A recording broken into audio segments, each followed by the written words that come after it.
اللهم صل على محمد وعلى آل محمد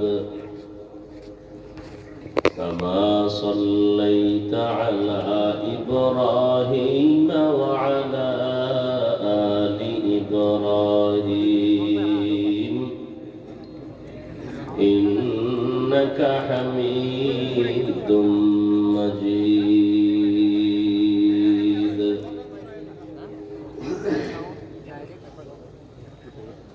اللهم بارك على محمد وعلى آل محمد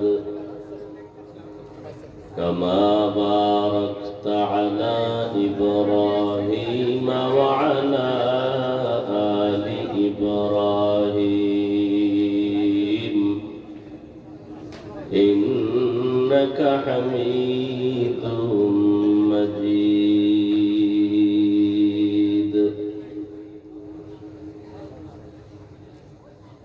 وبعد فأعوذ بالله من الشيطان الرجيم. بسم الله الرحمن الرحيم.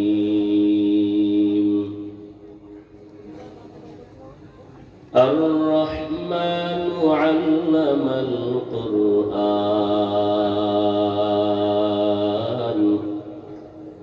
خلق الإنسان علمه البيان.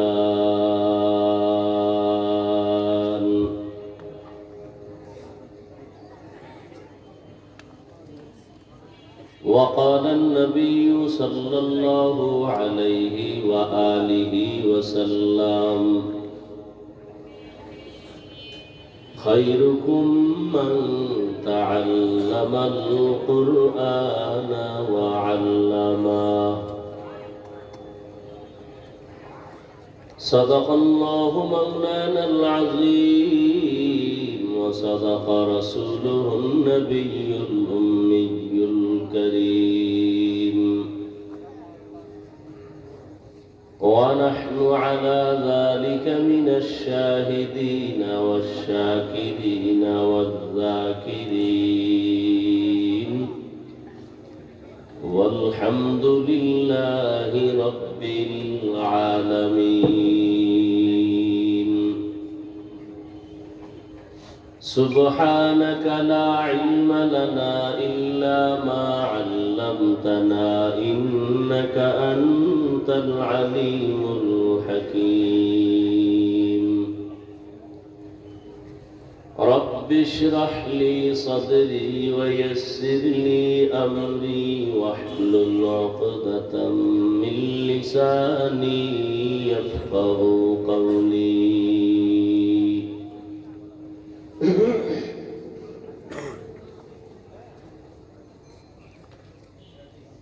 सूरज ने दिया अपनी शुआओं को ये पैगाम,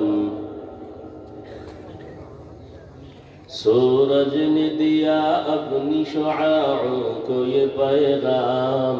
दुनिया है अजब चीज, को भी सुबह को भी शाम। दुनिया है अजब चीज, को भी सुबह को भी शाम।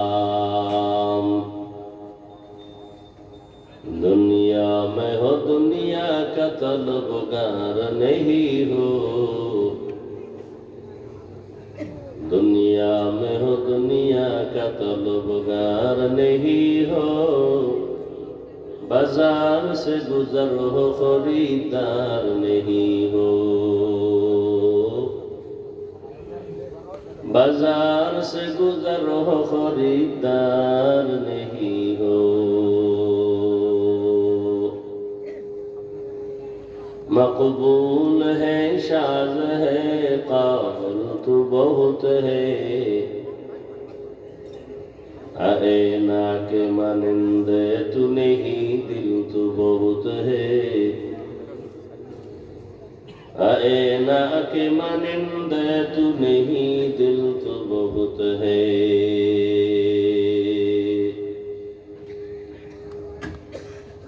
অধ্যক্ষার মাহফিল 11 এপ্রিল 2026। সভাপতি জনাব শহীদুল ইসলাম শহীদ সাহেব, হযরত উলামায়ে কেরাম, বিভিন্ন জায়গা থেকে আগত আল্লাহ পাকের আশিকিন, জাকিরিন, শাকিরিন, মুহিব্বিন, মুরব্বিয়ান আযম, কলিজার টুকরা আমার সমবয়সী যুবক বন্ধুগণ, স্নেহের ছোট ভাই, পর্দার আড়ালে মা বোনেরা, দয়াময় রব্বুল আলামিনের দরবারে শুকর যে আল্লাহ আমাদেরকে সুস্থ রেখেছেন, আলহামদুলিল্লাহ। জীবনের এক অমূল্য সম্পদ আমাদের সুস্থতা। টাকা পয়সা, বাড়ি গাড়ি, অনেক কিছুই যদি থাকে আর আপনি অসুস্থ থাকেন, এ জীবনের কোনো দাম নেই। টাকা পয়সা, বাড়ি গাড়ি না থাকলেও আল্লাহ যদি সুস্থ রাখেন, এর থেকে সুখের জীবন আর হতে পারে না। আল্লাহ আমাদের সুস্থতাকে দায়েমান কবুল করেন। আমাদের মাঝে এখনো যারা অসুস্থ তাদেরকেও পূর্ণ সুস্থ করে দেন। আমাদের মাঝের থেকে যারা বিদায় নিয়ে কবরস্থ হয়ে আছেন, আল্লাহ তাদেরকে জান্নাত দান করেন। রমজানুল মুবারকের ঈদ, ঈদুল ফিতর, এর পূর্বে ও পরে যারা দুর্ঘটনায় হঠাৎ করে জীবন দিয়ে দিল, পানির মধ্যে, গাড়ির নিচে, যে মৃত্যুর ঘটনাগুলো দেখে সহ্য করা যায় না, আল্লাহ তাদেরকে শহীদি মর্যাদায় জান্নাত দান করুন।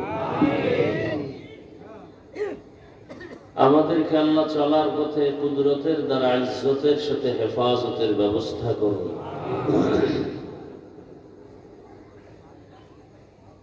উলামায়ে হযরত আলোচনা করেছেন, আপনারা ধৈর্যের সাথে শুনছেন।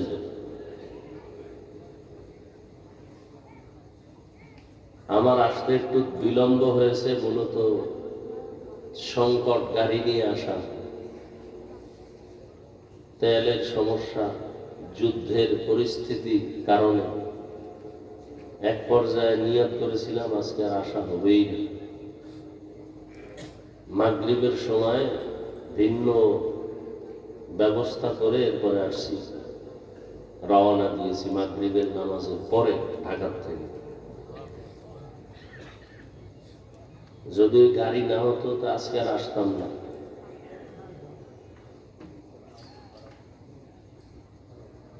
সব জায়গায় সংকট। দোয়া করি আমাদের এই অস্থিতিশীল পরিবেশ, বিশ্বময়, এর থেকে গোটা জাতিকে, গোটা দুনিয়াওয়ালাদেরকে স্বাভাবিক জীবনে আল্লাহ ফিরায় দেন। আপনারা যারা তেলের লাইনে নাই, আপনারা মনে করেন বিপদ খালি আমি। যদি আর 2-4টা মাসে যুদ্ধ অব্যাহতভাবে চলে, পুরো পৃথিবীটা পঙ্গু হয়ে যাবে।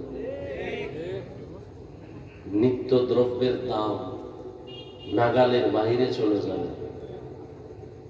তরু তরকারি, খানা দানা যা কিছু আছে, এক কথায় দুর্ভিক্ষ নেমে আসবে এই জমিনের মধ্যে। আল্লাহ এর থেকে আমাদেরকে হেফাজত করে। এ দোষ কোনো বেঈমানকে দিয়ে লাভ নাই। মানুষের জীবনের বেশিটা ক্ষতি করেছে মুনাফিকের গোষ্ঠীরা।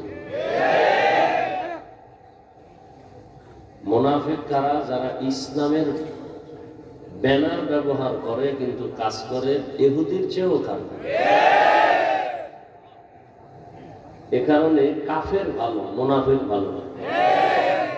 কাফেরের সাথে সমাজে চলার অনুমতি আছে ইসলামে, মুনাফিকের সাথে চলার অনুমতি নেই। কিন্তু মুনাফিক চিনবেন কি করে? আমার মতোই তো সব টুপিওয়ালা, বাগড়িওয়ালা, বরং আমাদের থেকে তাদের চেহারা আরো ভালো, আরো স্মার্ট, বড় কঠিন হালাত। আজকে মুসলিম বিশ্বের কাছে এত সম্পদ, আমার দেশেও সম্পদ কম নাকি? চোরের কারণে আমরা এই সম্পদ হারিয়ে ফেলেছি। সৌদি আরব, লেবানন, কুয়েত, কাতার, ইরাক, এরপরে মিশর, সব মুসলমান এক হয়ে গেল। আমেরিকা কেন, রাশিয়া কেন, কোন বেঈমানের চোখ উঠায় তাকাবারও তো সুযোগ নেই। কিন্তু যে অন্তরে নেফাকি, মুসলমানকে ধ্বংস করবে মুসলমান দিয়া। আমাদের হুজুরের বিরুদ্ধে আওয়ামী লীগ বিএনপিরা কিচ্ছু করতে পারে না, ওদের সাহসী হয় না। সাহস যোগায় আমগো লাইনের কিছু টুপিওয়ালা মুনাফিক। আওয়ামী লীগের বাবার ক্ষমতা নাই একজন আলেমের বিরুদ্ধে চোখ উল্টায় কিছু বলবে। বিএনপির 14 পুরুষেরও ক্ষমতা নাই আলেমদের দিকে আঙ্গুল তুলবে। এই সাহসটা পাই মুনাফিকের কারণে, শুধু মুনাফিকের কারণে। তাবলীগ খারাপ এই কথা বলার সাহস পায় কেমনে? আরেক দল টুপিওয়ালা খারাপ বলে, ওই সুযোগে অন্যরাও খারাপ হয়। না হয় যে আউযুবিল্লাহ বিসমিল্লাহ পারে না, নামাজ নাই, রোজা নাই, হালাল নাই, হারাম নাই, সে কোনোদিন তাবলীগের বিরুদ্ধে সাহস পাবে না কথা বলতে। কোন ইমামের বিরুদ্ধে কথা বলতে সাহস পাবে না, কোন আলেমের বিরুদ্ধে কথা বলার সাহস পাবে না। কিন্তু কই, আওয়ামী লীগেও তো আলেম আছে, ওলামা লীগ, বিএনপির মধ্যেও আলেম আছে। কি কর না কেন? ওলামা দল আছে না? সত্য কথা বলতে সমস্যা? কিছু তার ছাড়া মনে করে আমি আওয়ামী লীগের গাড়ি নিতেছি, বিএনপির গাড়ি নিতেছি, সাইজ করতেছি আঙ্গ জাতির এই বই। এ বুঝার মতো কোনো মেধা নাই। এইরকম তার ছাড়া এখানে বহুত বসা আছে। ফট করে কবি হুজুরের রাজনীতি রস করে, জুতা দিয়া কানের পর্দা ফাটায় দাও, বেয়াদব কোথাকার।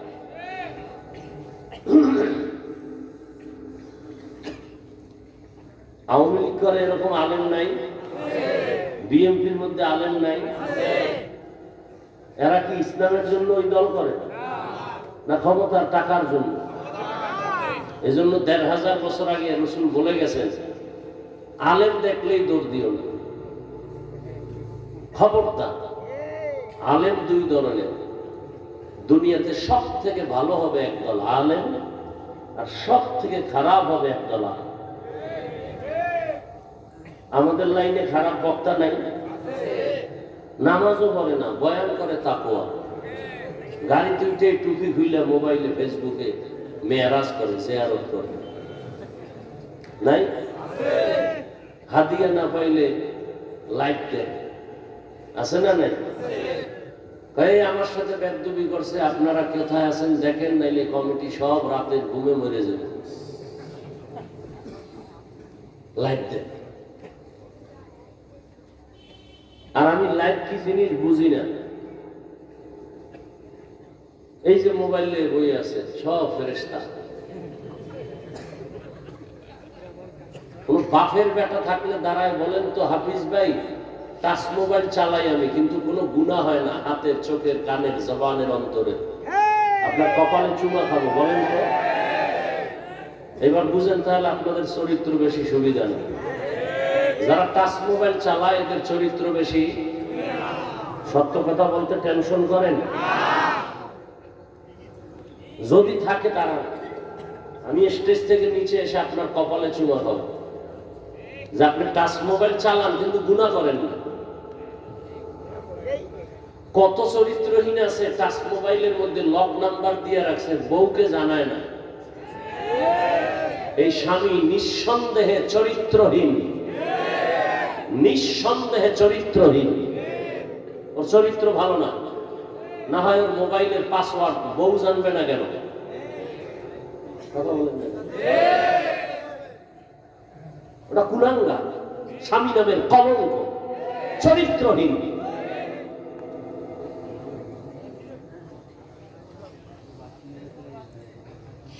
যেই স্ত্রী মোবাইলে লক নাম্বার রাখে, স্বামীকে জানতে দেয় না, ওই স্ত্রীটাও চরিত্রহীন। আল্লাহ হেদায়েত দান করুন।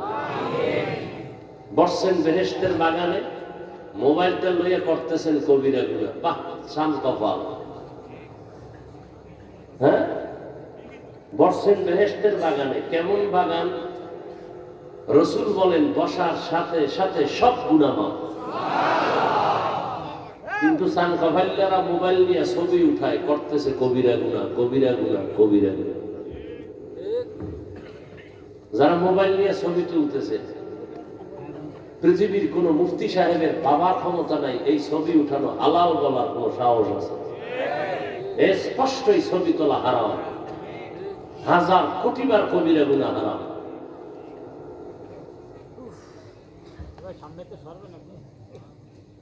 আল্লাহ হেদায়েত দান করুন।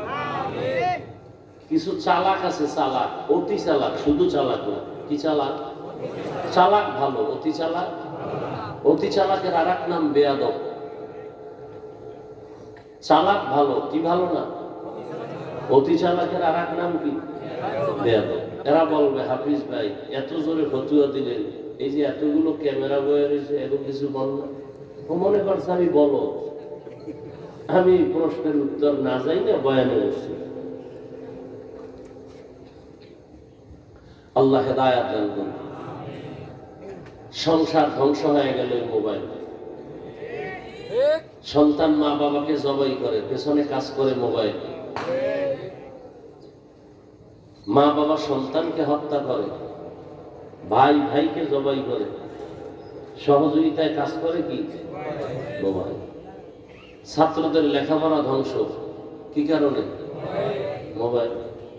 চরিত্র শেষ, শারীরিক দুর্বলতা দিন দিন, হার্ট দুর্বল, চোখের পাওয়ার দুর্বল, কিডনি দুর্বল। কিসের কারণে? অথচ ডাক্তার দেখায় আমার কিডনি যেন নষ্ট না হয়, চোখ যেন নষ্ট না হয়, অথচ অনায়াসে আমাদের পুরো বডি নষ্ট হয়ে যাইতেছে। কিসের কারণে? এই খবরও নাই, অনেকে বিশ্বাসও করে না। কি বলেন আপনি? আমি হুজুর হয়ে বলছি তো এই জন্য কানে ঢুকে না।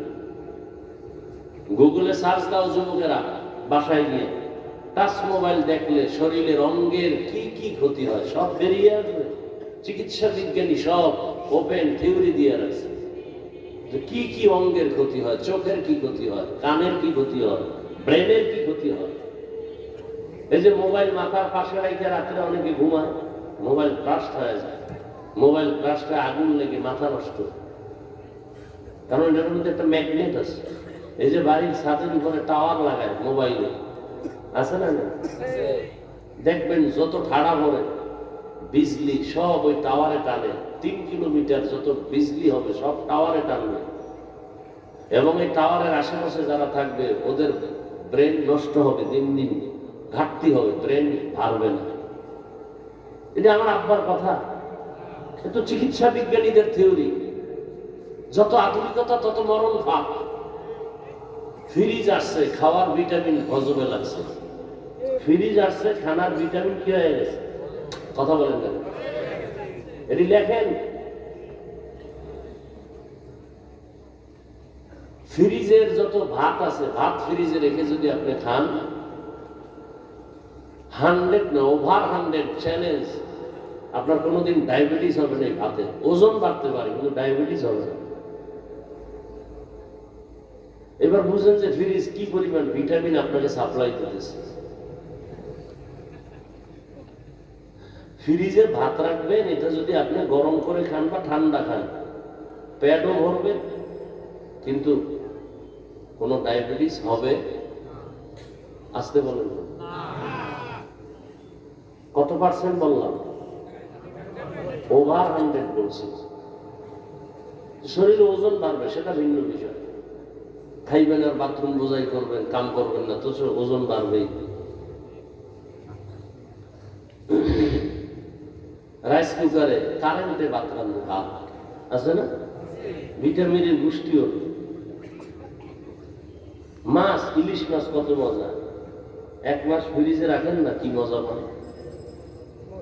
আর এমনি তো আল্লাহর কুদরতে ইলিশের মজা নাই, আগের সেই ইলিশের ঘেরানো নাই, তেলও কি আছে, সব ইন্ডিয়ানরা লয়ে গেছে।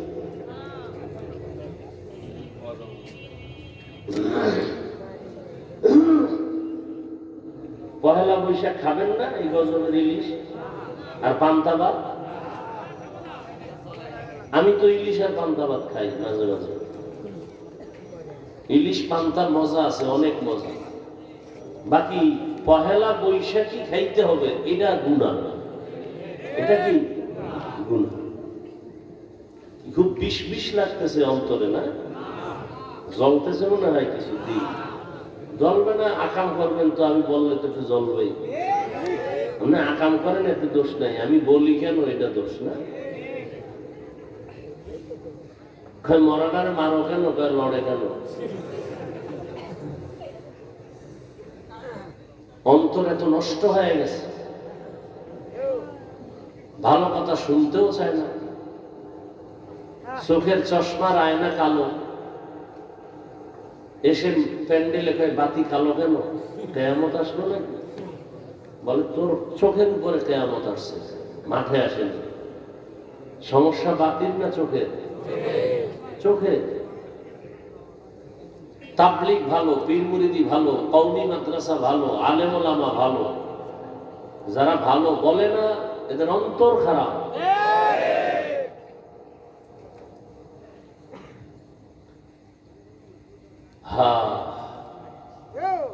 কোরআনে হাকিমের সূরাতুর রহমানের শুরু থেকে 2-3 টুকরা আয়াত আমি আপনাদের সামনে পড়েছি। সংক্ষেপ সময় আমি আয়াত এবং রাসূলের একটি হাদিসও পড়েছি।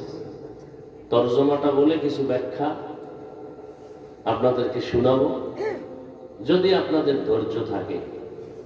উঠা বসা করলে আমি আস্তে মোনাজাত দিয়ে নেমে যাব, কারণ জোর করে বয়ান শোনাবার জন্য আল্লাহ আমাদেরকে পাঠায় নাই। লা ইকরাহা ফিদ্দীন, জোর করে কাউকে নামাজি বানানো যাবে না, বানাইলে সওয়াব হবে না।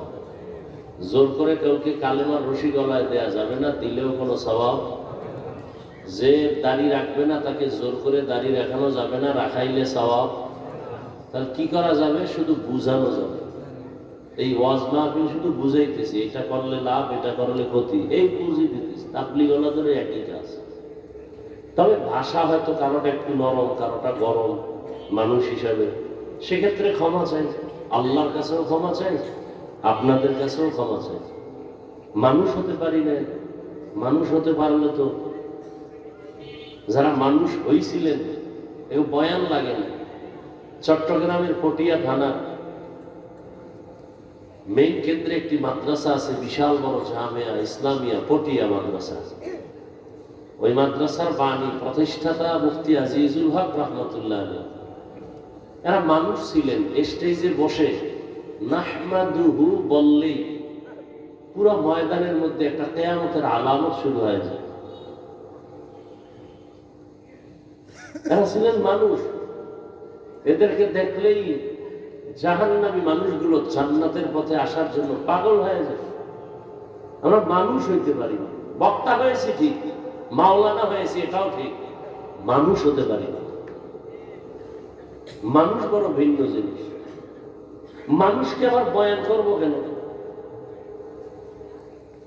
দেখেন, আপনারা মানুষ, মুসলমান, আপনার আমার আল্লাহ এক, নবী এক, কোরআন এক, কাবা এক, ধর্ম এক, কালেমা এক, কি না আলাদা? অথচ আমি দাড়ি রাখি, আপনি দাড়ি রাখতেই চান না। আপনিও মুসলমান, আমিও মুসলমান, আপনার আল্লাহ আমার আল্লাহ দুই না এক? তাহলে আপনাকে দাড়ির জন্য আলাদা বয়ান দিতে হবে কেন? টুপির জন্য বয়ান দিতে হবে কেন? সুন্নতের বয়ান দিতে হবে কেন?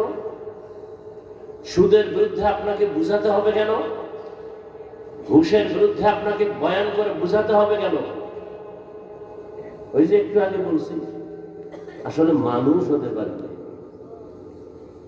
যেই বয়ান আলেম ওলামারা, তাবলীগ ওয়ালারা, পীর সাহেবরা জুমার বয়ানে যেই পরিমাণ আপনাদের বয়ান করে, এর 1000 ভাগের 1 ভাগ বয়ান খালি হিন্দুদের করলে ওরা সব মদিনার আশেক হয়ে যায়।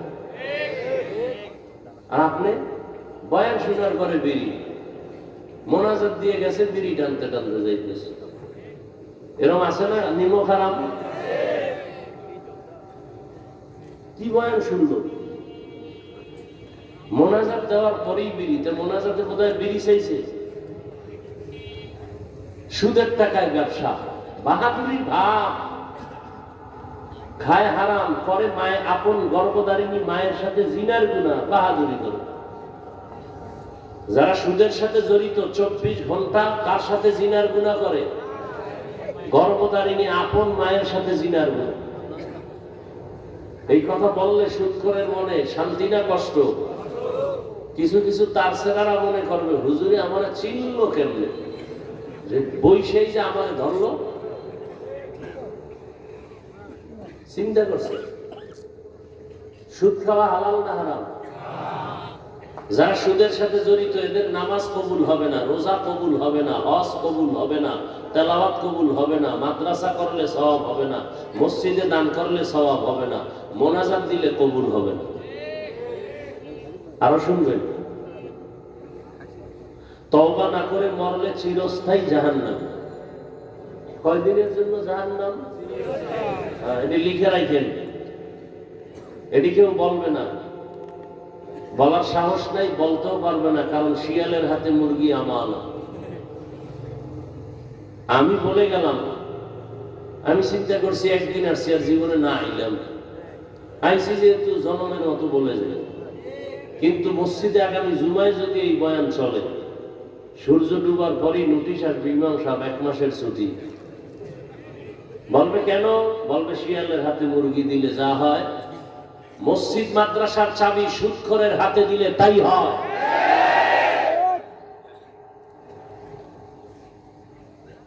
আল্লাহ হেদায়েত দান করুন। সুদখোরের মতো নিকৃষ্ট মানুষ দুনিয়াতে নাই। কয়েকটা সুদখোরের নাম লেখা ধান খেতে রাখলে ওই ধান খেতে আর পোকা আসে না। এবার বুঝেন ওরা কেমন দামি।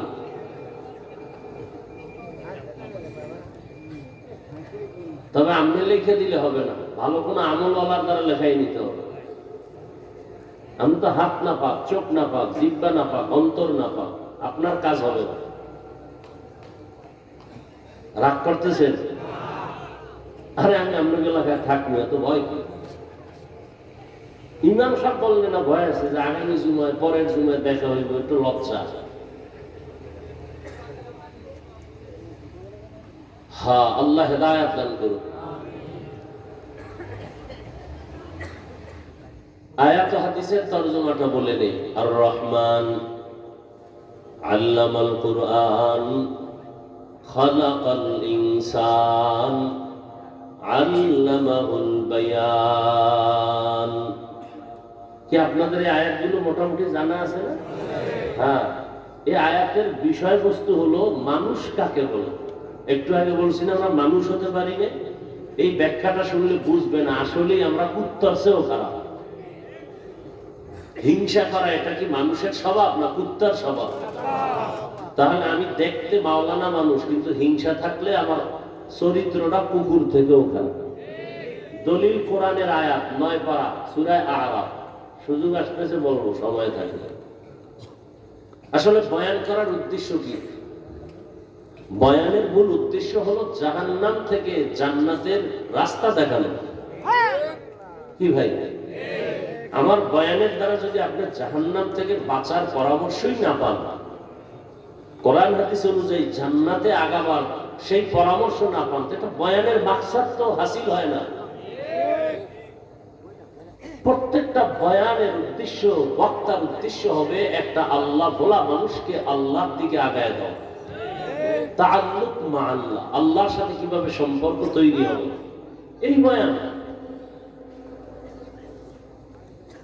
আর বয়ানের দ্বারা যদি আল্লাহর সাথে সম্পর্কের সেই বিশ্বাসটা, সেই অনুভূতিটা না আসে, তো কিসের বয়ান এগুলো? আপনাকে এত বয়ান করে, যে একটু আগে বললাম আমিও মুসলমান, আপনিও মুসলমান, আমি টুপি খুলতে চাই না, আপনি টুপি দিতে চান না, কারণ কি? আপনার আমার আল্লাহ এক, নবী এক, কোরআন এক, কাবা এক, ধর্ম এক, কালেমা এক, আমি দাড়ি কাটতে চাই না, আপনি রাখতে চান না, কারণ কি? আমি বেপরদায় চলতে চাই না, লজ্জা, আপনি বেপরদায় পর্দা করতে চান না, লজ্জা, কারণটা কি? আপনাকে টাকা দিব 500 টাকা, আপনি টুপি করেন, একবার বলবেন তোর টাকা তুই খাইয়া মর, টুপি দিব না, মাথা গরম। আর আমাকে যদি বলে তোমাকে চেয়ারম্যান এমপি বানাবো, তুমি টুপি আর দাড়ি কেটে ফেলো, বলবো পৃথিবী দিয়া দাও, তারপরে দাড়ি কাটবো না। বিষয়টা কি? বিষয় কি? বিষয় কিচ্ছু না। ধোঁয়ার গন্ধ আসে কেন?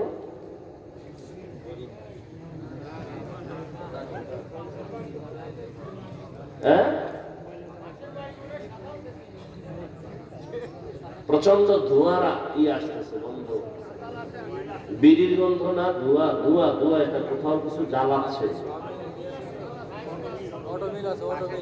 মহা মুসিবত, আমাদের জন্য খুব ক্ষতিকর এই বিষয়গুলো।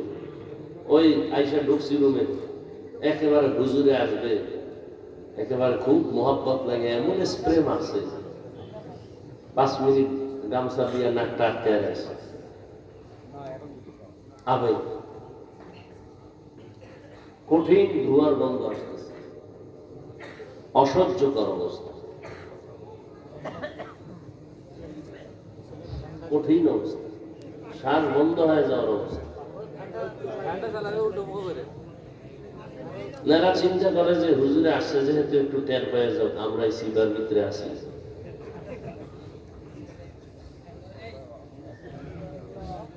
কতটা ক্ষতিকর এগুলো। ফ্যান দিলে দিতে হবে সামনে থেকে, সামনে থেকে এদিকে দিতে হবে, তাও আস্তে দিতে হবে, জোরে না। আবার একটু আর এক মেশিন ছাড়লেন আওয়াজ দিয়ে, বন্ধ করেন।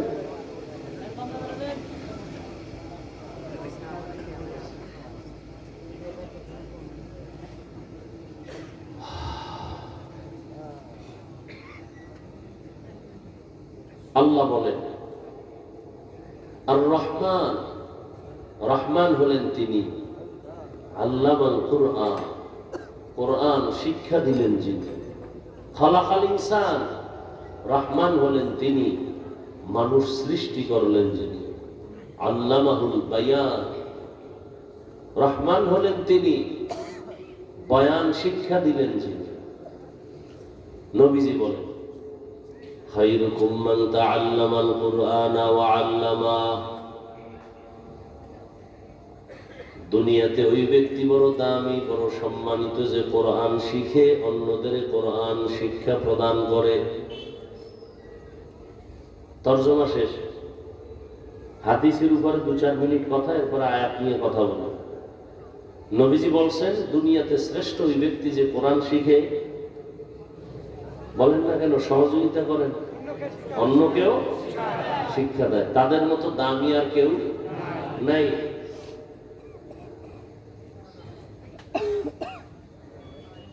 এটার দ্বারা কি মাকসাদ, কি উদ্দেশ্য, কি খুব খেয়াল করুন।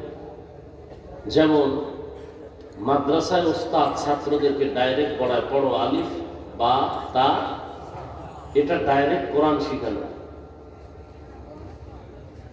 এই ওস্তাদের যেমন মূল্য, ছাত্রের যেমন শ্রেষ্ঠত্বের মূল্য, ঠিক তেমনি ভাবে যারা কোরআনের ব্যাখ্যা শিখায়, যেমন এখানে কোরআন হাদিসের বয়ান হবে, আপনারা শিখবেন, আমরা 2-4টি কথা বলবো, এটাও ওই হাদিসের মিসদাক অনুযায়ী শ্রেষ্ঠ মজলিস। এ কারণে নবীজি কি বলছেন এই মজলিসটা সম্পর্কে? নবীজি বলেন যারা কোরআন ও হাদিসের মজলিসে বসবে আর উলামায়ে আহলে হকদের 2টি কথা কোরআন হাদিস থেকে শুনে 2-একটা মাসআলা মুখস্থ করবে, শিখবে, এক মাসআলার বরকতে 100 রাকাত নফল নামাজের সওয়াব পেয়ে যাবে। যদিও মজলিসে অনেকগুলো ইসলামের বিধিবিধান শিখতে পারে,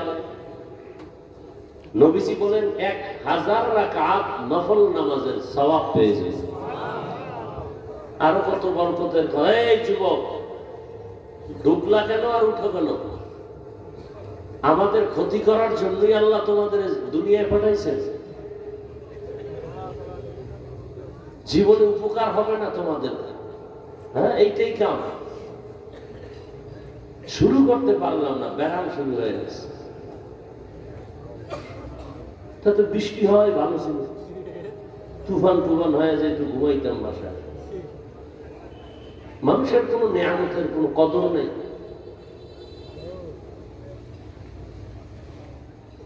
বসার যদি দীর্ঘ টাইম বসার অভ্যাস না থাকে, কেন আমাদের চোখের নজরে থাকেন? আপনারা দূরে থাকেন, কমিটি মাইক লাগাইছে না দূরে, আপনাদের ব্যারামওয়ালাদের জন্যই তো এত দূরে মাইক লাগাই, যে বহু দূরে বসে বিড়ি টানবেন আর রস শুনবেন, ফজর নামাজ না পড়ে ঘুমাবেন, খালাস। আমাদের সামনে আসবেন, বসবেন, আবার ডিস্টার্ব কেন করবেন? অন্যের ক্ষতি কেন করবেন বলেন? কত মানুষ বসে বয়ান শুনতেছে, আপনি উঠে গিয়ে কতটা ডিস্টার্ব করেন।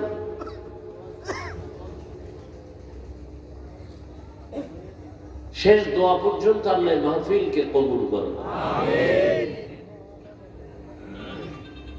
ঘর থেকে যখন বেরিয়েছে মানুষ, আপনারা দ্বীনের মজলিসে আসবেন, নবীজি কি বলছেন? প্রত্যেকের সাথে 70,000 রহমতের ফেরেশতাকে আল্লাহ কাফেলা বানায় দিয়েছেন। কতক্ষণ তারা আছেন? ঘর পর্যন্ত পৌঁছা পর্যন্ত এরা কি করবে? এরা শুধুই আপনাদের আমাদের জন্য আল্লাহর কাছে মাগফিরাত চাইবেন, আমাদের গুনাহ মাফ চাইবেন। শুধু কি তাই?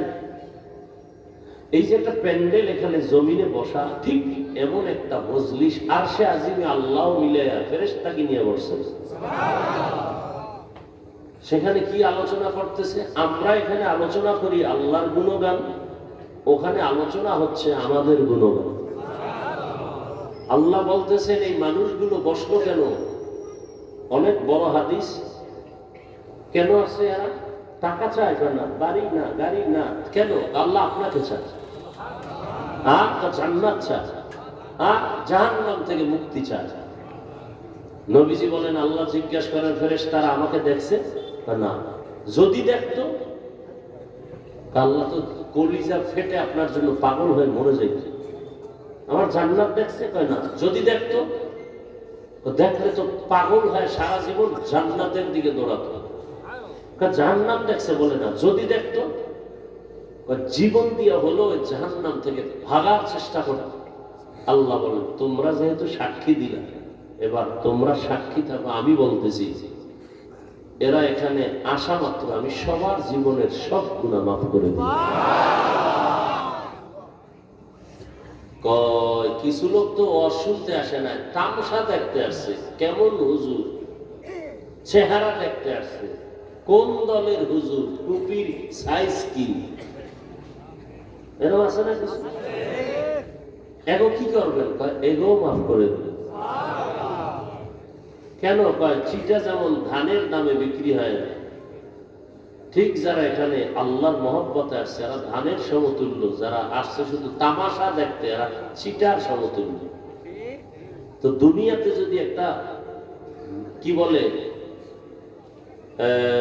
যেটার দাম নাই, একটা চিটা, এটার যদি মূল্য থাকে ধানের সাথে এটার বিক্রি হয়, কেউ বলে না যে চিটা আলাদা করো, ধানগুলো আমাকে দাও, বলে না। তো দুনিয়ার মানুষ যদি এটাকে করতে পারে, আমি তো আরো দয়াময়। আর মানুষ তো আমিই বানাইছি, আমি কেন করব না? যারা আসছে আমাকে পাওয়ার জন্য আর আমার মজলিসের কাছে আসছে।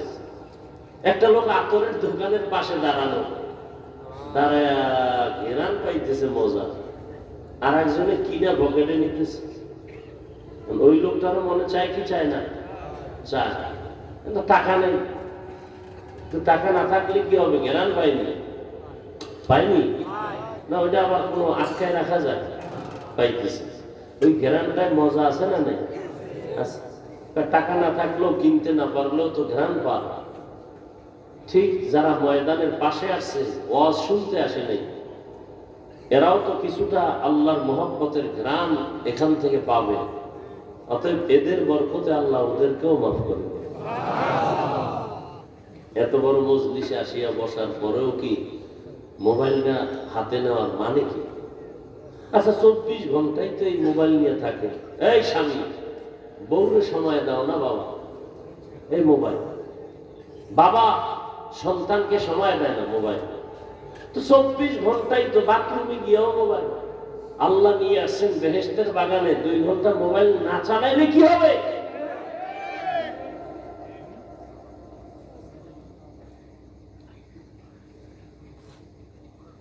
সবসময় তো মোবাইল নিয়ে থাকেন। বেহেশতের বাগানে 1-1.5 ঘন্টা মোবাইল হাতে না আনলে কি হবে? কি ক্ষতি হবে বলেন?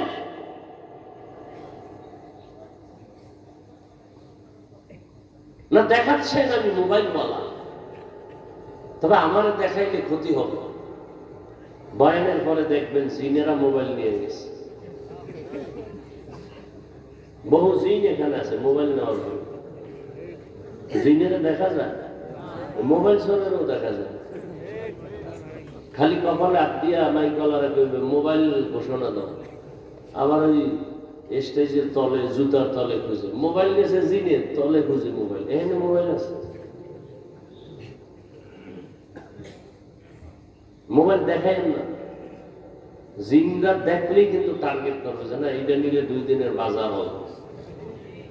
দেখেন না, জিনেরা দেখলেই কিন্তু নিয়ে যাবে। শেষে আমও যাবে, ছালাও যাবে। আল্লাহ, তাহলে এটা একটা শ্রেষ্ঠ মজলিস। কিসের কারণে? কোরআনের কারণে। কিসের কারণে? সোহবতে সালে তোরা সালে কুনা, সোহবতে তালে তোরা তালে কুনা থেকে জমানা, সোহবতে বা আউলিয়া বেহতেরা সদ সালা তাআত বেরিয়া।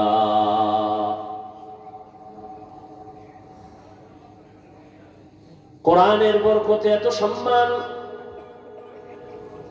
কোন একজন আহলে হক উলামায়ে কেরামের কেউ দামি কোন বুজুর্গ, তাহাজ্জুদওয়ালা কোন আলেম কোন এলাকা দিয়ে যদি হেঁটে যায়, কোরআনের বরকতে আলেমের কারণে ওই এলাকার কবরের আযাব আল্লাহ মাফ করে দেন। নবীজিরে আর দেখা যাবে না, আর নবী আসবেন না আমাদেরকে কালেমার দাওয়াত দেওয়ার জন্য। নবী বলেন আমার জায়গায় আমার একদল নিরেট বন্ধু থাকবে, তারা হবে উলামা। ইন্নাল উলামা ওয়ারাসাতুল আম্বিয়া, উলামায়ে কেরাম আম্বিয়ায়ে কেরামের ওয়ারিস। এদের দাম কত জানো? এরা যতটা কদম দেয়, কদমে কদমে গুনাহ মাফ। সুবহানাল্লাহ। নূরের ফেরেশতারা ইলম ওয়ালাদের পায়ের নিচে তাদের পাখা বিছায়া দেন।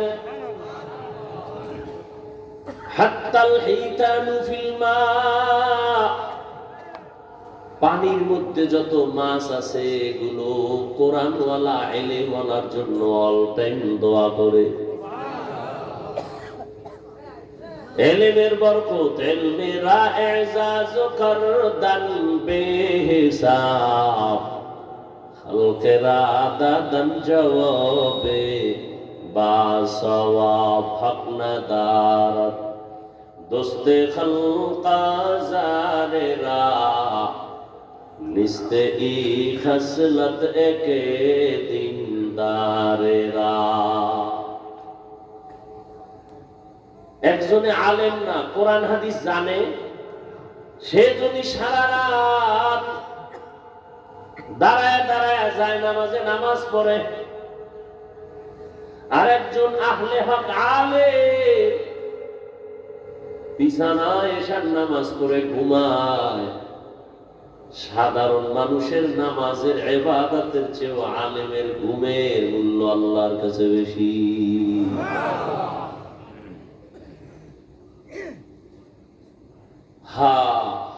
কত মর্যাদা! কিয়ামত পর্যন্ত এই জাতিকে জান্নাতের পথ দেখাবে একমাত্র উলামায়ে আহলে হক। আর কোনদিনে জমিনে আবু বকর, ওমর, ওসমান, আলী আসবেন না। বড় বড় আউলিয়া আব্দুল কাদের জিলানী, খাজা মাইনুদ্দিন চিশতি আজমেরি, ইমাম গাজ্জালী আর আসবেন না, ইমাম আবু হানিফা আসবেন না। ফাকিহুন ওয়াহিদুন, কি হাদিসটা কি আসাদু, ফাকিহুন ওয়াহিদুন, একজন ফকিহ কোরআন হাদিস রিসার্চ করে মাসআলা বের করেন, আসাদু আলা শাইতানি মিন আলফি আবেদ, 1000 আবেদ। কয় হাজার? আবেদ বুঝেন তো, খালি ইবাদত করে। কিন্তু এলেম নাই। 1000 আবেদের থেকেও একজন ফকিহ আল্লাহর কাছে দাম। হ্যাঁ ভাইরা আমার, এই শ্রেষ্ঠ মজলিস পুরা চারপার্শ্ব থেকে নূরের ফেরেশতারা হাতে হাত লাগাইয়া আরশে আজিম পর্যন্ত তারা সিরিয়ালে দাঁড়ানো। এখান থেকে যদি কেউ মোনাজাত দিয়া তওবা করে বিদায় হয়, রহমতের নবী বলতে মায়ের গর্ভের বাচ্চা যেমন দুনিয়াতে নিষ্পাপ ভূমিষ্ঠ হয়, কোরআনের বাগান থেকে একজন মানুষ ওই রকমই নিষ্পাপ বাড়িতে ফিরে যায়। সোহবতে সালেহ তোরা সালেহ গুনাহ, সোহবতে তালে তোরা তালে গুনাহ। আল্লাহ রাসূল বলেন, যারা কোরআন শিখে, যারা শিখায় তারা দামি। শুধু তাই না, একজন আলেম কোরআনের হাফেজ এই মাদ্রাসায় পড়ে 5 ওয়াক্ত নামাজ বা জামাত আদায় করেন, কিন্তু গরীব, শীতের পোশাক কেনার টাকা নাই, বাবা খানার টাকা দিতে পারে না। এই ছেলেটা কোরআন পড়ে আর একজনে খানা দেয়, আছে না? মশারি কিনে দেয়, কিতাব কিনে দেয়, জামা কিনে দেয়। কত টাকাওয়ালা আছে বলে একজন এতিম সন্তানকে আমি আলেম বানানোর খরচটা মাসে মাসে দিব, দাও মাদ্রাসায় পড়াও। ওই কোরআনের হাফেজটা আলেম হইয়া আল্লাহ থেকে যে পুরস্কার পাবে, ওরে টাকা দিয়া খানা দিয়া সহযোগিতা করে যে আলেম বানানোর পেছনে সহযোগিতা করলো, ওই একজন সহযোগী খানা খাওয়ানেওয়ালা হাসরের ময়দানে ওই হাফেজে কোরআনের সমপরিমাণ পুরস্কার পেয়ে জান্নাতে যাবে। হাদিসে পাকে আর এক ঘটনা আছে, হাসরের ময়দানে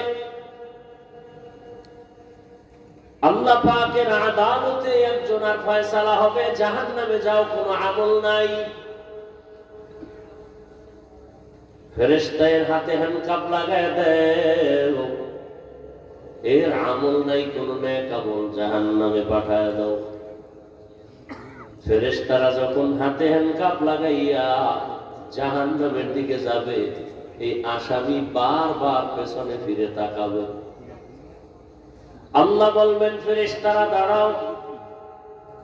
এই বান্দাটা বারবার পেছনে তাকায় কেন? ফেরেশতারা বলেন, আল্লাহ আপনি জানেন, আমরা জানি না। আল্লাহ বলবেন, আমি অবশ্যই জানি। ওই বান্দা বারবার পেছনে তাকাইয়া অপেক্ষায় আছে, আমি রবের একটু দয়া তার উপরে হয়, ও চায় আমি একটু দয়া করি। আচ্ছা দাঁড়াও তো, দেখি তো কোনো দয়া করার লাইন আছে। নবীজি বলেন, আল্লাহ বলবেন, ফেরেশতাদের আমল নামাটা একটু তল্লাশি করো, দেখো কোনদিন কোরআন শিখছেনি। আমল নামা তল্লাশি দিয়ে দেখবে কোনদিন কোরআন হাতেও নেয় নাই।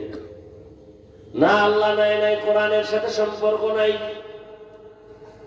আচ্ছা দেখো তো, কোরআন ওয়ালা যারা, তাদের সাথে একটু সম্পর্ক আসেনি দেখো, এমন একজনের সাথে মহব্বত আছে কিনা যে আলেম। ফেরেশতারা আমলনামা তল্লাশি করে দেখবে, এমন কোন পরিচয় নাই, জীবনে আলেমের সাথে মুসাফাও করে নাই। আল্লাহ কইবে, এবার শেষবারে একটা ঝাড়া দাও। কি বলবে? দেখো এই বান্দার সাথে এমন কোন বন্ধু আছে নি যে বন্ধুর সাথে আলেমের মহব্বত আছে? ফেরেশতারা তল্লাশি দিয়ে দেখবে, হ্যাঁ এই বান্দার একজন বন্ধু আছে, ওই বন্ধুর সাথে আলেমের সম্পর্ক। আল্লাহ বলেন, আজকে তো সুপ্রিম পাওয়ার নিয়ে আমি আল্লাহ বলছি, আমি রহিম নামের দরজা খুইলা রাখছি, রহমান নামের দরজা দিয়া ওই সূত্রে টান দিয়া আলেমের মহব্বতের সূত্রে আমি তাকে জান্নাতি বানায় দিলাম। আতিনা ফি দারে দুনিয়া না হাসান আতিনা ফি দারে উকবানা হাসান ইয়া গিয়াসাল মুস্তাগীসিন ইহদিনা লাফতিখারা বিল উলুমি ওয়াল গিনা হর গরিদে नेको तू तैयार है जो न मंगे उससे तू बेजार है। आलेमेर एत सम्मान किसेर कारणे बोलेन? कुरआन। ए कारणेई तो रहमतेर नबी दुनियाते आसेन। कोन जायगाय बोलते पारबेन? নবীজি আসছেন দুনিয়াতে কোন জায়গায়? আপনাদের যশোরে? কোথায়? মক্কা নগরীতে আসছেন আমার রহমতের নবী। কেমন অবস্থা যখন মক্কার মানুষ ছিল চরিত্রহীন, লম্পট, এতটাই খারাপ, নারী পুরুষ একসাথে উলঙ্গ হয়ে বাইতুল্লাহ তাওয়াফ করে। কি বলবেন? সুবহানাল্লাহ। এটা আবার ধাক্কা দিতে হবে না? কি শুনলেন জীবন বরবাদ।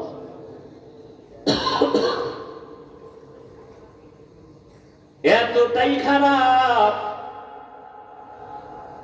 ঘরে কোনো কন্যা সন্তান হলেই বাবার মাথা গরম, মেরে গলা টিপে মেরে ফেলে। নারী সমাজের বোঝা, নারী দেখতে পছন্দ লাগে না।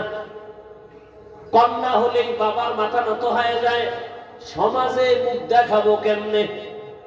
ছেলে হলে খুশি। বুঝেন কত খারাপ। ১৫০০ বছর পর আমার দেশের সমাজে এখনো কিছু কুলাঙ্গার আছে, মেয়ে হলে বেজার হয়। আসেনি? বউয়ের সাথে রাগ করে কথা বলে না। পেতনির ঘরের পেতনি সব মেয়ে দাও কেন? সন্তান কি বউ দেয়? কে দেয়? কেমন তার সেরা বোকা। সন্তান দেয়ার মালিক কে? না শাহজালাল? লিল্লাহি মুলকুস সামাওয়াতি ওয়াল আরদ ইয়াখলুকু মা ইয়াশা ويهب لمن يشاء الذكور أو يزوجهم ذكرانا وإناثا ويجعل من يشاء عقيما إنه عليم قدير।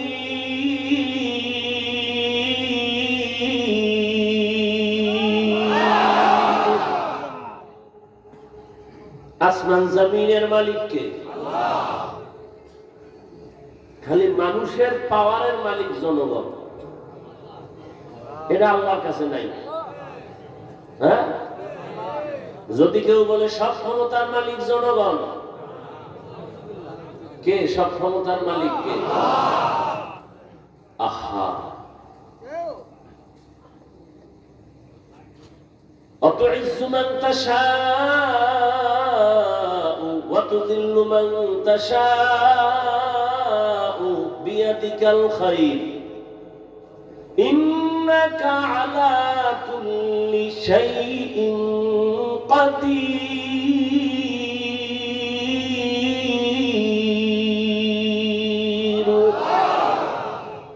সব ক্ষমতার মালিক কাদের কুদরত দারি বর কামাল আনতা রব্বি আনতা হাসবি জুল জালাল তুহি কাদের জলিলুল্লাহ জাহাদা বহর হালে তুহি মেরা নিগাহদা। কষ্ট হইতেছে না? তাই ভাই আপনার দাওয়াত বলে আলহামদুলিল্লাহ, তাই আপনার বাড়ি কেন? जिंदगी में बंदगी तू करना है, जिंदगी में बंदगी तू करना है, जिंदगी बे बंदगी शर्मिंदा है, जिंदगी बे बंदगी शर्मिंदा है। दुनिया में हो दुनिया का तलबगार न हो,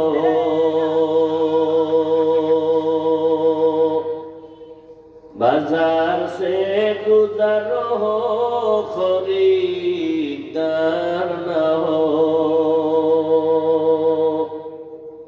ये दुनिया एक मिसल कागज फूल है, ये दुनिया एक मिसल कागज फूल है, जिंदगी में बंदगी तू करना है,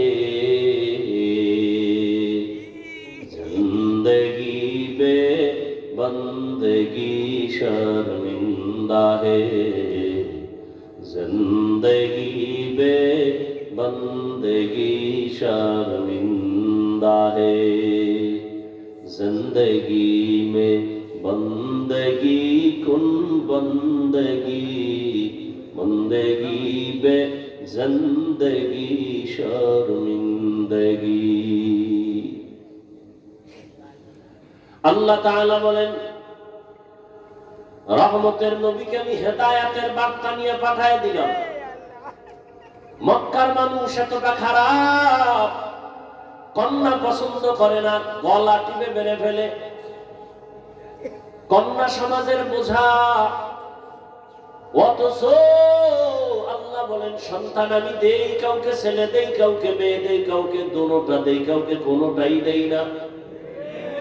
রহমতের নবী বলেন, আমার একটা ছেলেও নাই, আমি 4 কন্যার বাবা।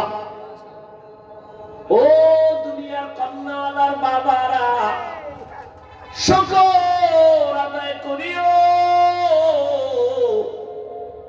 যদি একটা কন্যা পাও, শুকর আদায় করো, তুমি একটা জান্নাতের মালিক হয়ে গেছো। 2 কন্যা যদি পাও, শুকর আদায় করিও, তুমি 2 জান্নাতের মালিক। কন্যা হলে লাভ না ক্ষতি? কন্যা ছেলে হলে লাভ, কামাই করে খাওয়াবে। কয়জনে যে খাওয়ায়, বিয়া করলেই নাই,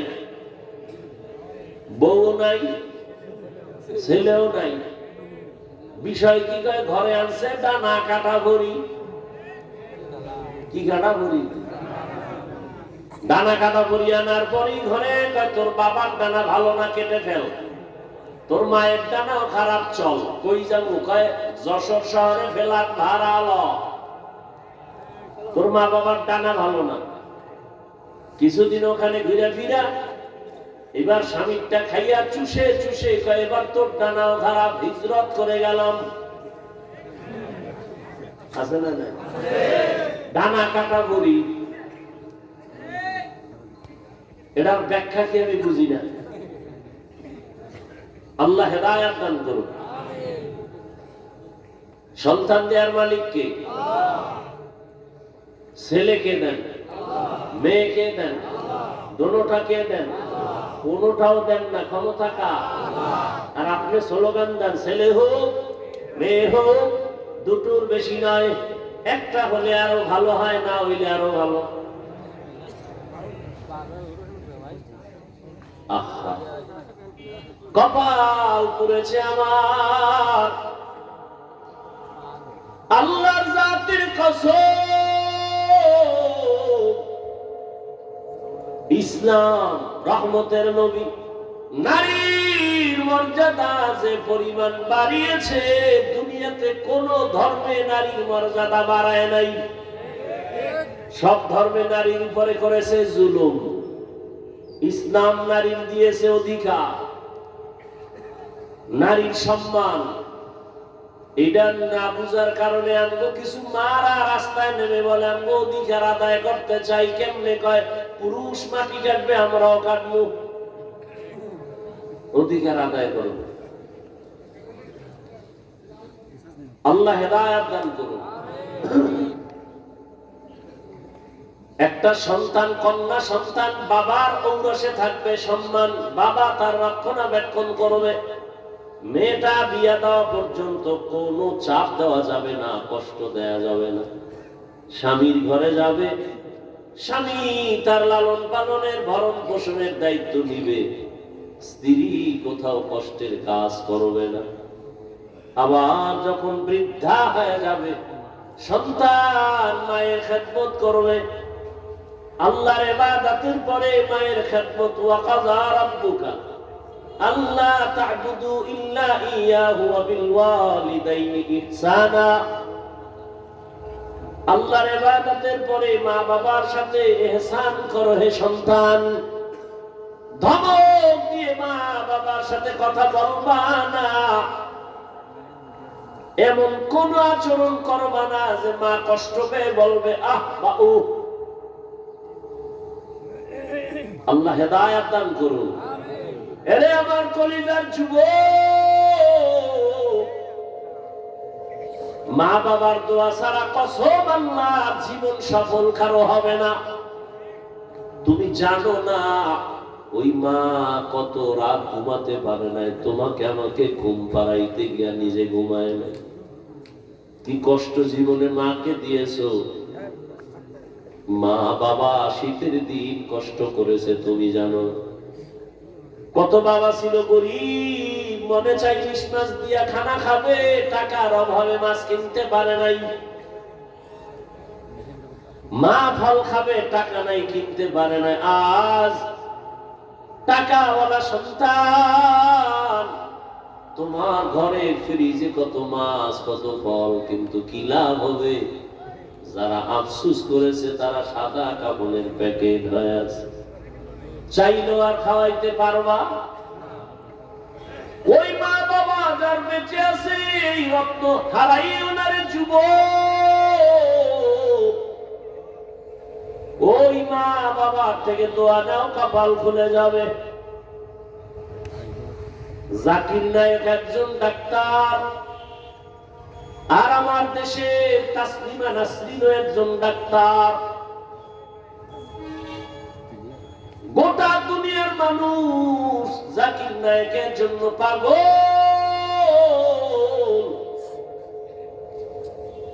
টাকার গরমে, ক্ষমতার গরমে। আর তাসলিমা নাসরিনের জন্য মানুষ ধিক্কার জানায়। ও মইরা গেল, ওর লাশটা বাংলাদেশে আসবে না। ভাইরা আমার, আল্লাহ তাআলা বলেন, রহমতের নবীকে দুনিয়ায় যখন আমি পাঠাইলাম, মক্কার অবস্থা বড় খারাপ। এতটা করুণ ওই মক্কার মানুষের চরিত্র, এত খারাপ। কন্যা সন্তান পছন্দ করে না। কন্যা হলে বাবা পাগল। কত বাবা আপন কন্যাটার গলা টিপে দুনিয়াতে পাথর চাপা দিয়ে মেরে ফেলেছে। অথচ তাকায় দেখছি যার ঘরে ছেলে আছে মেয়ে আছে, খবর নিয়ে দেখে একটা ছেলের অন্তরে যেই পরিমাণ বাবার প্রতি মায়া ভালোবাসা, এর থেকে শতগুণ মায়া একটা মেয়ের অন্তরের ভেতরে চলে। মা বাবা অসুস্থ হয়ে গেলে ছেলে বলে সুস্থ হয়ে যাবে, আর মেয়েটা যদি শ্বশুর বাড়ি থাকে পাগলের মতো কান্না করে, আমার আব্বার কি হালাত। পাগলের মতো দৌড়ায়, আমার আব্বা অসুস্থ।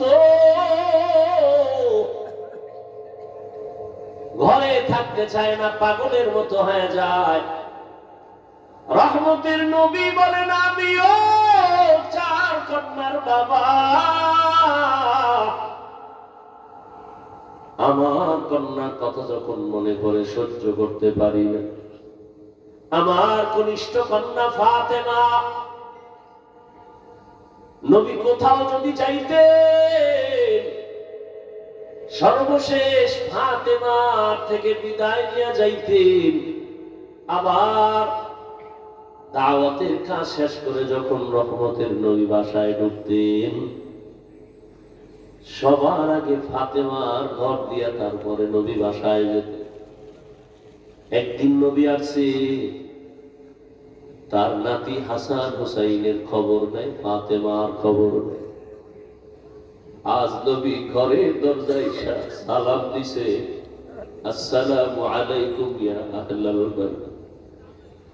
ঘরের থেকে কোনো আওয়াজ নাই, নীরব নিস্তব্ধ। ও পাবনার আরামের মা বোনেরা, ভালো করে শুনেন, রহমতের নবী ফাতেমার বাড়ির দরওয়াজায় দাঁড়িয়ে সালাম দিতেছেন, কোনো জবাব নাই। আবার আওয়াজ দিলেন, আসসালামু আলাইকুম ইয়া আহলাল বাইত। ও ঘরওয়ালা, দরজা খোল। এখনো কোনো আওয়াজ নাই। মায়ার নবী আবার পেরেশান হয়ে গেলেন, নাকি আমার নাতিও মারা গেল না, আমার ফাতেমাও মারা গেল। আবার আওয়াজ দিলেন, আসসালামু আলাইকুম ইয়া আহলাল বাইত। ঘর থেকে আওয়াজ আসতেছে ফাতেমার কচি কণ্ঠ। রহমতের নবী, ঘরের মধ্যে চুপচাপ বসে আছি, দয়া করে আজ দেখা দিয়েন না, আপনার সামনে দাঁড়াবার মতো কোনো কাপড় আমার নাই। রহমতের নবী কান্না করেন। রহমতের নবী একটা চাদর দিয়ে কয়, মা চাদর পরে আসো। দরজা খুলে দেখে সামনে মাটির উপরে ফ্লোরে নাতি হাসান একদিকে ঘুমায়, হোসাইন একদিকে ঘুমায়। নানার কণ্ঠের আওয়াজ পাইয়া হাসান হুসাইন লাফ দিয়ে উঠে নানার গলা জড়ায় কাঁদে আর কয়, ও নানা, আব্বুর বিচার করো, আমাদের আজ খানা দেয় নাই, আমরা না খেয়ে কান্না করে করে মাটির মধ্যে পড়ে গেলাম। ফাতেমাও কাঁদে, হাসান কান্দে, নবীও কান্না করে। এমন করুন হালাত। ফাতেমা রাদিয়াল্লাহু আনহা বলেন, রহমতের নবী, ঘরের চুলায় আগুন জ্বলে না, খানা নাই। আমার সন্তান আপনার নাতি হাসান হুসাইন কাঁদতেছে, কি দিব? পাতিলার মধ্যে পাত্রে পানি গরম করে সান্ত্বনা দিয়েছি, একটু অপেক্ষা কর, খানা রেডি হবে তারপরে খাবে। ওরা কান্না করতে করতে মাটির মধ্যে ঘুমিয়ে পড়েছে। রহমতের নবী কান্না করে, নবী খেজুর বের করে দিলে, নেও খেজুর, আমি খাই, তোমরাও খাও। রহমতের নবীর বরকতি হাত মোবারকের খেজুর খেয়ে 3 দিন 4 দিনের ক্ষুধা জাগায় নিবারণ হয়ে গেল।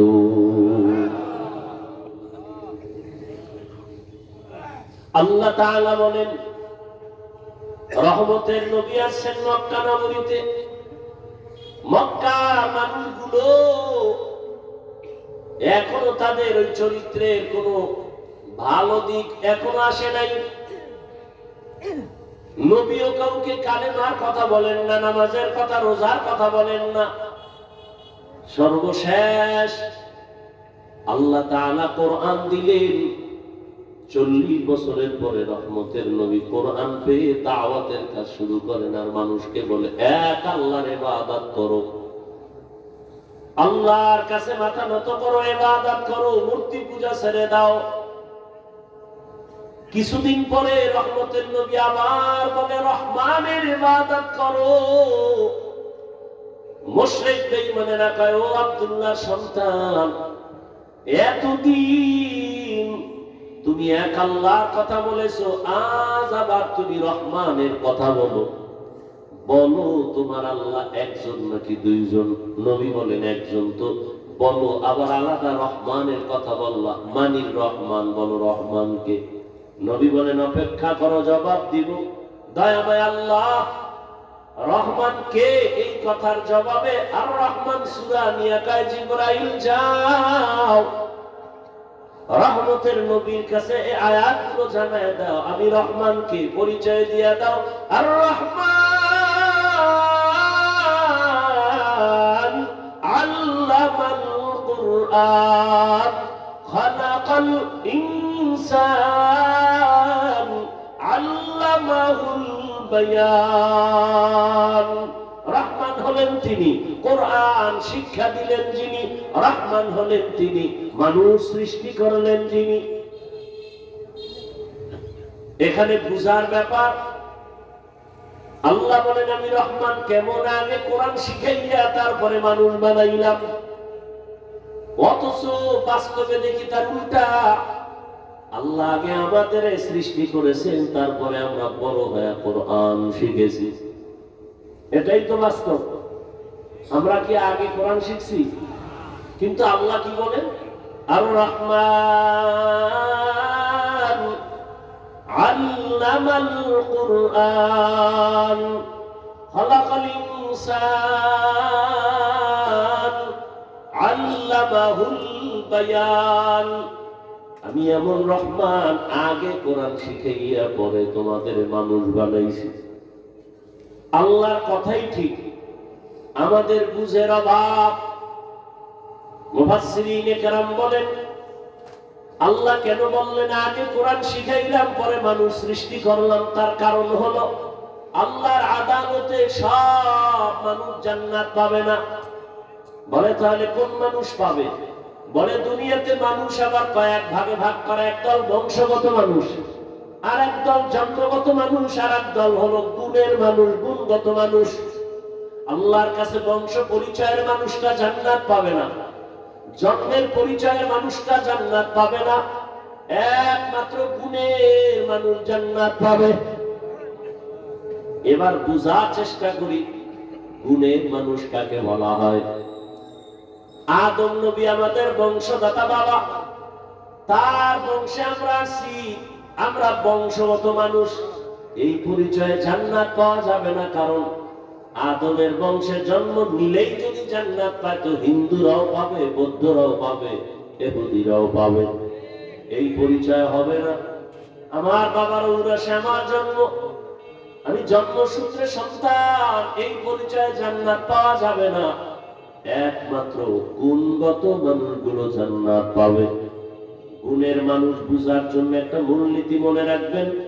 দুনিয়াতে যত বস্তু বানায়, বানানোওয়ালারা এমনি বানায় না, কোনো কাজের জন্য। যেমন আমি মাউথ নিয়ে কথা বলি, মেশিনে তাই না হরেন থেকে কথাটা অনেক দূরে ভাষায় দিতেছে।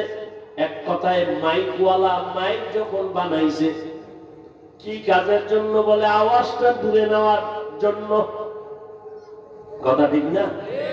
আজীবন মনে রাখবেন, যেই বস্তুটা যেই কাজের জন্য বানায় ওই কাজটাই হলো ওই বস্তুর গুণ। বলেন তো মাইকের গুণ কি? আওয়াজ দেওয়া। বাতিওয়ালা বাতি বানাইছে কেন? আলো দেওয়ার জন্য। তাহলে বাতির গুণ কি? আলো দেওয়া। পাখাওয়ালা পাখা বানায় কেন? বাতাস দেওয়ার জন্য। পাখার গুণ কি? বাতাস দেয়া। মাইক যদি আওয়াজ না দেয় বলবে এটাকে ভেঙে ফেলে দাও, এটা গুণের মাইক না। বাতি যদি আলো না দেয় বলবে এটা ফেলে দাও, এটা গুণের বাতি না। এবার আমাকে জবাব দেন, দয়াময় রব্বুল আলামিন মানুষ কেন বানাইছেন? কি বিড়ি টানার জন্য? আলেমরে গালি দেওয়ার জন্য? মা বাবার সাথে বেয়াদবি করার জন্য? কেন বানাইছেন? ওয়ামা খালাকতুল জিন্না ওয়াল ইনসা ইল্লা লিয়াবুদুন।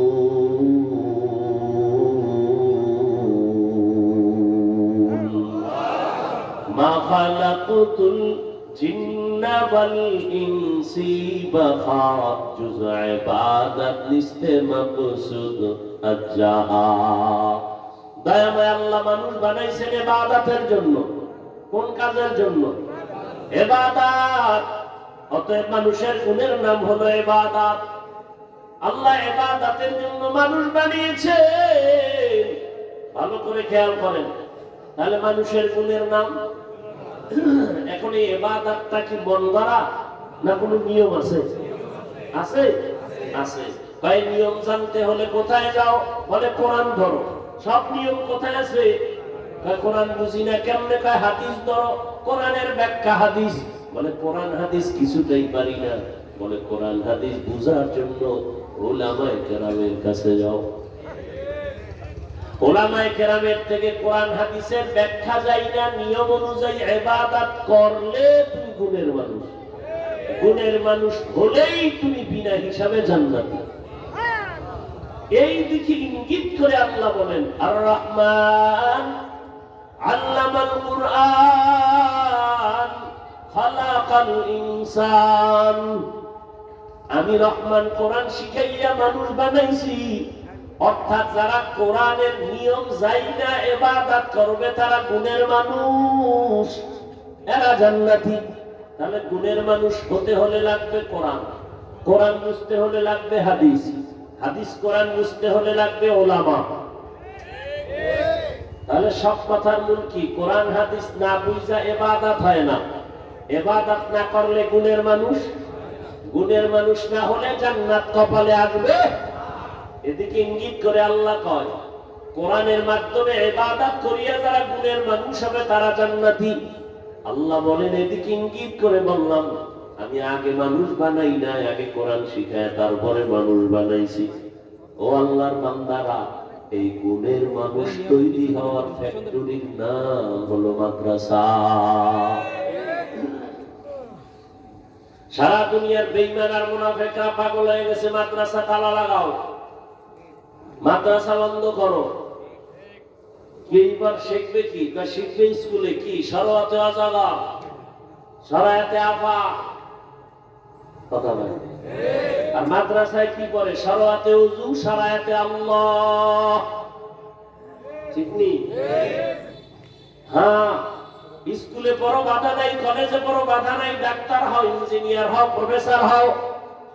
তবে আদর্শ গুণের মানুষ হতে হলে উলামায়ে কেরামের ছোঁয়া লাগাও। উলামায়ে কেরামের ছোঁয়া পাইয়া স্কুল কলেজের ছাত্ররা নামাজি। বলেন, ডাক্তার, প্রফেসর, ইঞ্জিনিয়ার, আলেম ওলামাদের ছোঁয়া পেয়ে 5 ওয়াক্ত নামাজি আসেনি। অতএব স্কুলে পড়া খারাপ। কত যুবক রাস্তায় গাড়ি চালায়, নামাজ পড়ে নাই? নদীর মধ্যে মাছ ধরে নামাজ পড়ে, কৃষি কাজ করে নামাজ পড়ে, র্যাব, আর্মি, পুলিশ, বিডিআরের চাকরি করে নামাজ পড়ে। ও পর্দার আড়ালের আম্মা জান, আপনার মতো কত মা, কত বোন এই এলাকায় আছে নামাজি পর্দাওয়ালা নাই? এবার তাদেরকে বলবো, যারা পর্দা করেন না, নামাজ পড়েন না, দাড়ি রাখেন না, ও যুবকেরা, আপনার কপাল এত খারাপ কেন? আপনার মতো যুবকরা যদি রাস্তায় গাড়ি চালায় নামাজ পড়ে, কলেজে পড়ে নামাজ পড়ে, ডাক্তার নামাজ পড়ে, আপনার কপাল কেন খারাপ? ও মা, আপনার মতো মা যদি নামাজ পড়তে পারে, আপনি কেন বেপরদায় রাস্তায় ঘুরেন, মার্কেটে দৌড়ান? এখনো সময় আছে, গুণের মানুষ হইয়া কবরে যান, সন্তানটাকে কোরআন পড়ায় আদর্শ ডাক্তার বানায় দেন। ও যুবক, মা বাবার দোয়া নিয়ে ডাক্তার হও, জীবন ডাক্তার জাকির নায়েকের মতো হবে। আর যদি বেয়াদবি করো মা বাবার সাথে, আলেমদের সাথে, শিক্ষকের সাথে, তাসলিমার পরিণাম ফল হবে। এখনো সময় আছে, তওবা করো, মনে মনে আল্লাহকে বলো, আর নামাজ ছাড়বা না, দাড়ি কাটবা না, বেপরদায় চলবা না, মা বাবার দোয়া, শিক্ষকের দোয়া, উলামায়ে কেরামের দোয়া নিয়ে চলবা, নবীর আদর্শ মেনে চলবা। মা বোনেরাও তওবা করেন, আর বেপরদায় চলবেন না। সন্তানটাকে কোরআনওয়ালা বানাবেন, ডাক্তার, ইঞ্জিনিয়ার বানাবেন, পর্দা করবেন, স্বামীর মাল হেফাজত করবেন। মুরব্বীরাও তওবা করেন, আর নামাজ ছাড়বেন না, বেপরদায় চলবেন না। সন্তানটাকে আদর্শ ইঞ্জিনিয়ার, প্রফেসর, ডাক্তার বানাবেন। তওবা করার মতো যদি অন্তর থাকে, মুনাফিকি না থাকে, খাঁটি তওবার নিয়তে দুটো হাত আল্লাহকে দেখায় দেই। আল্লাহ হাতগুলো কবুল করে নেন। তওবা কবুল করে নেন, তওবার উপরে মজবুত হয়ে চলার তৌফিক দান করেন, আমিন। আলহামদুলিল্লাহি রাব্বিল আলামিন, ওয়াসসালাতু ওয়াসসালামু আলা সাইয়্যিদিল আমবিয়াই ওয়াল মুরসালিন ওয়া আলা আলিহি ওয়া আসহাবিহি আজমাইন।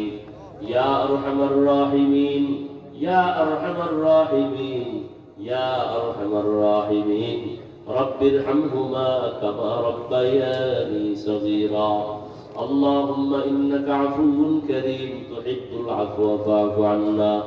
اللهم إنا نسألك رضاك والجنة ونعوذ بك من سخطك والنار. اللهم إنا نعوذ بك من البرص والجنون والجذام وسيء الأسقام. রব্বুল আলামিন, মেহেরবানি করে আপনি আমাদেরকে মাফ করে দেন, উলামায়ে কেরামদের কবুল করে নেন, মুরব্বী হাজী সাহেব ব্যবসায়ী চাকরিজীবীদের কবুল করে নেন, যুবক ছাত্রদের কবুল করে নেন, পর্দার আড়ালের মা বোনদের কবুল করে নেন, মাদ্রাসা কবুল করে নেন, এলাকাবাসীকে কবুল করে নেন। আয় আল্লাহ, গুনাহমুক্ত তওবাওয়ালা জীবন দান করেন। আয় আল্লাহ, আয়োজনকারী, সহযোগিতাকারী, দান সৎকারীদের কবুল করে নেন। এলাকার ঘরে ঘরে শান্তি দান করেন। আমার কলিজার যুবকদের 5 ওয়াক্ত নামাজি, কোরআন পড়নেওয়ালা বানায় দেন। মোবাইলের গুনাহ থেকে